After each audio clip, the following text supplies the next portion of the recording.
Well, hello. I've been asked by Brian to answer some questions about these four artists: Toulouse-Lautrec, Paul Gauguin, Vinnie V, and Camille Pissarro. So he has some questions. Who is most important? Who is most influential? Who is coolest? And who is your favorite and why? So that's what I'm going to do. I'm going to stand here and chat a little bit about each one and what I think the most important one is and all that kind of thing. I think, first of all, I need to state that it's really weird to have Toulouse-Lautrec, Paul Gauguin, Pissarro, all great masters, in the same category as the guitar player for Kiss. I really don't think that he should be involved in any kind of discussion of this. Oh, wait, Vincent van Gogh, that's who we meant. Okay, now I had some things to say. I've got to rethink because I was really going to speak my mind about Kiss. First, who is most important? I think out of the Impressionists, none of them are the most important. You're going to have to look to Cezanne or Monet for those.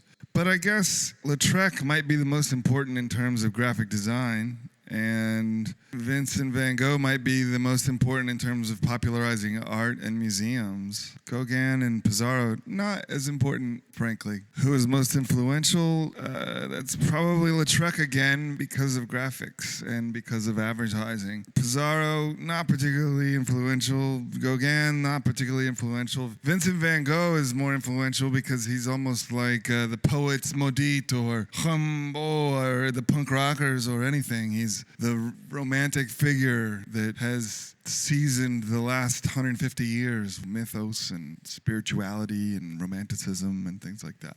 Who is the coolest? That's a great question. I mean, it's pretty cool to get drunk and cut off your ear. That's pretty cool. It's pretty cool to run away from Europe and just hang out on an island and paint. That's pretty cool. And it's pretty cool to be challenged. Toulouse-Lautrec got along on his own way, and I think was pretty cool for that. Pissarro, not cool, just kind of normal, and just kind of there was a bunch of painters like that, and not that cool, frankly.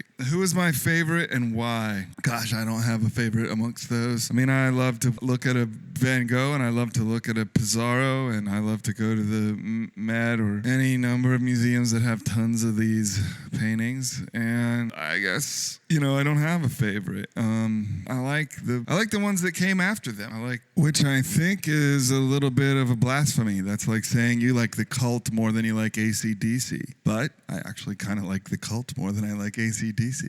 Utrillo and Giacometti and Modigliani and, the kind of really, 20th century painters that were still painting realistically. The peas are really going to pop in this, aren't they? They're popping like popcorn. So that's my answer. I don't have a lot to tell you about the Impressionists in general. I don't think it's that important. I think the important part is that it started the whole bohemian lifestyle and sort of separating yourself from society. And I don't even know if the painters did that as much as writers did or whatever, but it would have been interesting to be in that era of Paris or maybe Berlin or wherever.